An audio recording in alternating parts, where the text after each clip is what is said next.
प्रार्थना गीत है। आज हम उसका अभ्यास करेंगे। प्रस्तुत कविता एक प्रार्थना गीत है। यह कविता है वह एक प्रार्थना गीत है।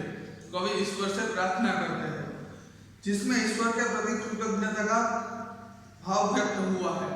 कृतज्ञता यानी कि ईश्वर के प्रति आभार व्यक्त करना, उसे हम कृतज्ञता कहते हैं।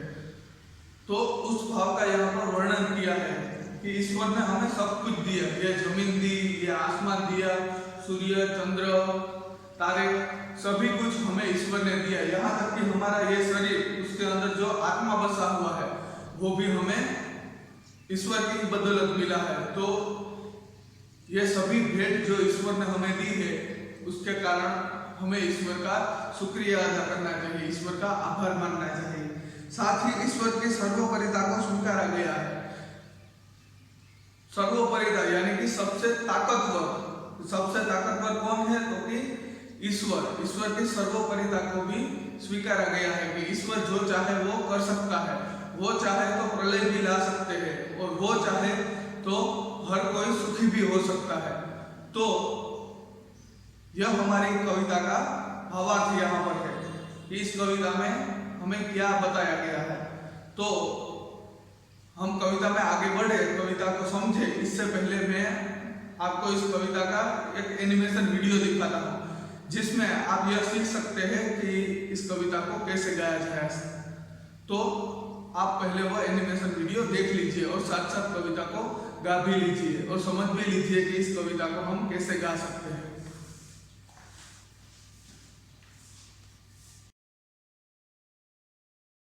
इकाई 1 तेरी है ज़मीं। कविता।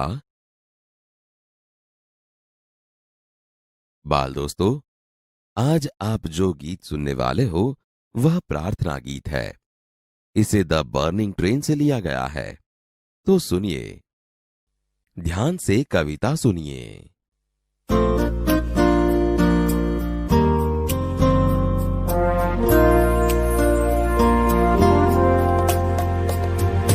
तेरी है ज़मीं, तेरा आसमां, तू बड़ा मेहरबान, तू बख्शीश कर सभी का है तू, सभी तेरे खुदा मेरे, तू बख्शीश कर।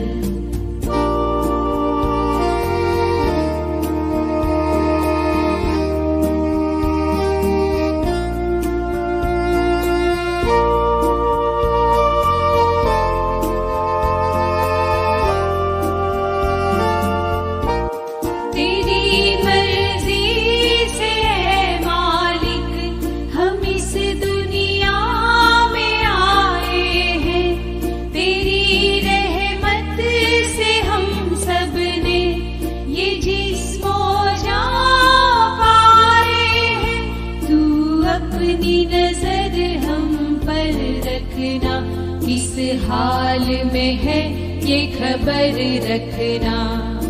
तेरी है ज़मीं, तेरा आसमां, तू बड़ा मेहरबान, तू बख्शीश कर सभी का है तू, सभी तेरे खुदा मेरे, तू बख्शीश कर।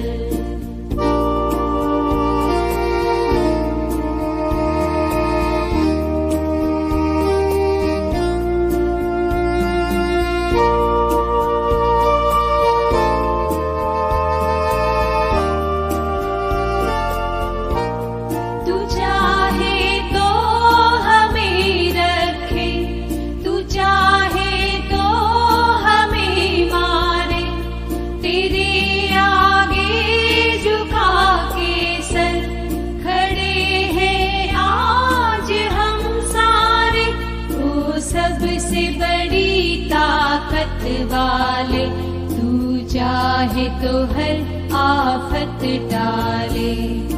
तेरी है ज़मीं, तेरा आसमां, तू बड़ा मेहरबान, तू बख्शीश कर सभी का है तू, सभी तेरे खुदा मेरे, तू बख्शीश कर। तेरी है ज़मीं,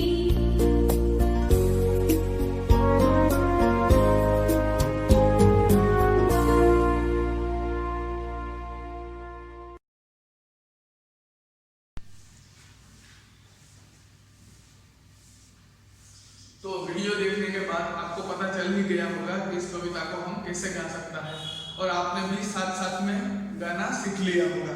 तो हम इस कविता में आगे बढ़ते हैं और इस कविता की समझूती प्राप्त करते हैं। तेरी है जमीन तेरा आसमां, तू बड़ा मेहरबान तू बख्शिश कर। सब कुछ किसका है? तो कि ईश्वर का है। उसने हमें ये जमीन दी है, उसने ही हमें ये आसमान दिया है। सभी का रचयिता कौन है? तो कि ईश्वर। तू बड़ा मेहरबान तू बख्शिश कर। मेहरबान यानी कि तू सबसे दयावान है और तू ही सबको भेंट देता है। बख्शिश यानी कि भेंट, उपहार या क्षमा करना। अगर कोई है वो बुरा काम भी करे तो भी ईश्वर उसे क्षमा कर देते हैं। तू ही दयालु है और तू ही क्षमा करने वाला भी। सभी का है तू सभी तेरे, तू सबका है।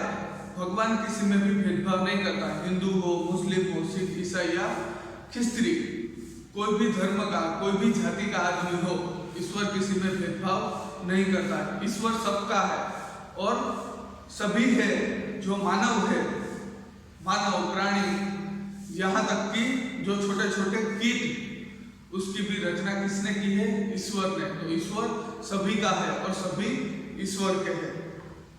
खुदा मेरे तू बख्शिश कर, तू ही सबका भगवान है और तू ही सबको भेंट देने वाला, उपहार देने वाला या फिर क्षमा करने वाला भी तू ही है। तेरी मर्जी से ए मालिक हम इस दुनिया में आए हैं।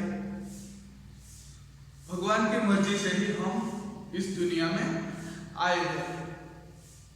तेरी रहमत से हम सबने ये जिस्म जान पाई है और तेरी ही दया से हमने ये जिस्म यानी कि शरीर, ये शरीर और जान यानी कि जीव, उसके अंदर का आत्मा या फिर प्राण, वह भी हमने किस में डाले हैं? तो कि ईश्वर ने। ईश्वर के कारण ही हमने इस जमीन पर जन्म लिया है और ईश्वर ने ही हमें ये सुंदर शरीर और उसके अंदर प्राण भी ईश्वर ने ही दिए हैं। तू अपनी नजर हम पर रखना, किस हाल में है ये खबर रखना। तेरी है जमीन तेरा आसमान, तू बड़ा मेहरबान तू बख्शिश कर। लेखक है वो इस कविता में क्या कहते हैं? तू अपनी नजर हम पर रखना है भगवान, तू ऊपर से हमको देखते रहना कि हम किस हाल में है। अगर हम कोई संकट में हो, कोई मुसीबत में हो, तो तुम हमारी मदद करना।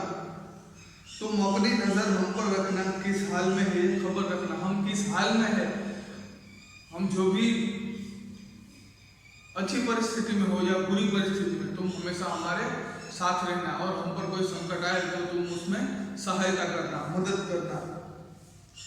तू चाहे तो हमें रखे, तू चाहे तो हमें मारे। ईश्वर को इस कविता में सबसे ताकतवर बताया गया है। लेखक कहते हैं तू चाहे तो हमें रखे, तू चाहे तो हमें मारे। तेरे आगे झुका के सर खड़े हैं आज हम सारे। तू ही सबका पालनहार है। तू चाहे तो क्या नहीं कर सकता। अगर तू चाहे किसी को मारना तो उसको कोई बचा नहीं सकता, और ईश्वर अगर किसी को बचाना चाहे तो उसे कोई मार नहीं सकता। झाको रखे साइया मार सके ना कोई, यह एक हिंदी में कहावत भी है कि जिसका रखवाला ईश्वर हो उसको कोई भी मार नहीं सकता। लेखक कहते हैं तू चाहे तो हमें रखे, तू चाहे तो हमें मारे। अगर तू चाहे तो हमें जिंदा रख सकता है और तू चाहे तो हमें मार सकता है। सब कुछ किसके हाथ में है? क्योंकि ईश्वर के हाथ में। तेरे आगे झुका के सर खड़े हैं आज हम सारे। तेरे आगे सर झुकाकर हम सब खड़े हैं क्योंकि तू सबसे ताकतवर है और सबसे बड़ी ताकत वाले। तू चाहे तो हर आफत टाले। तेरी है जमीन तेरा आसमान, तू बड़ा मेहरबान तू बख्शिश कर। और सबसे बड़ी ताकत वाले यानी कि ये सबसे ज्यादा ताकतवर है ईश्वर। तू चाहे तो क्या कुछ नहीं कर सकता, तू चाहे तो हर आफत को टाल सकता है। आफत यानी कि मुश्किल या फिर मुसीबत। तू सबसे ताकतवर है। लेखक ईश्वर को कहते हैं तू सबसे ताकतवर है। तू चाहे तो क्या नहीं कर सकता, तू चाहे तो बड़ी से बड़ी आफत भी टल सकती है। तू कोई भी आफत में से इंसानों की, मानवों की और किसी भी प्राणी की तू रक्षा कर सकता है, क्योंकि तू सबसे ताकतवर है। तेरी है जमीन, तेरा आसमान, ये तेरी ही जमीन है और तूने ही बनाया हुआ ये आसमान है, सब कुछ तेरा है। तो यहाँ पर हमारी यह कविता पूर्ण होती है। और इस कविता में ईश्वर को सबसे ताकतवर दिखाया गया है और इसमें ईश्वर की सर्वोपरिता को स्वीकार कर ईश्वर के प्रति कृतज्ञता व्यक्त की गई है कि ईश्वर है वह दुनिया में सबसे ताकतवर है, उसी ने ये सारी दुनिया बनाई है, उसी ने मानव को बनाया, उसी ने प्राणियों को बनाया। और सबसे ताकतवर कौन है? तो कि ईश्वर चाहे तो सब कुछ कर सकता है।